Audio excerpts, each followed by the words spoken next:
It's a murder that people have been talking about for weeks. A young man with a promising future gunned down by what police have maintained was gang violence. But many people in the community saw it very differently until now. Without question, I was one of the first people to say that this was a crime based on his race and it should be prosecuted as a hate crime. Now I see that I've made a mistake and I've had to apologize for making a rushed judgment. It was not a hate crime. The murder of Jamiel Shaw appears to be gang-related.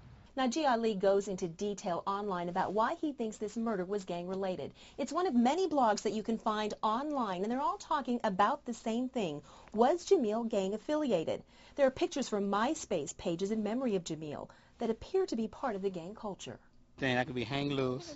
Jamiel's parents looked at some of the pictures with me, but they remain convinced that their son wasn't part of a gang and that he was killed because of the color of his skin. Some of the stuff that we saw in the MySpace, we're not even sure if he did it. No one knows, I can't ask my son, he's dead. What I saw, my son, he had a peace sign once, and then he had a Star Trek. Well, Mork Mindy, the Star Trek, and that's what that was. That was Spot. I believe I taught him that one because when he was little, before he went to bed, he watched Star Trek, the original Star Trek.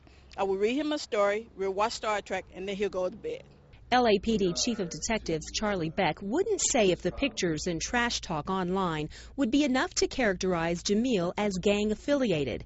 He says what really matters is that the shooter thought Jamiel was a good target. There was a shooter's initial statement was, "Where are you from?" Where are you from is a precursor to a gang event. They're not asking somebody, what race are you? They're asking somebody, what gang are you from? That's what where are you from means. And those are those words have preceded homicides in Los Angeles for decades. But the history of gang violence is irrelevant to Jamiel's parents.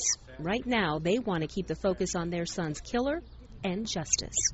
Lynette Romero, KTLA News.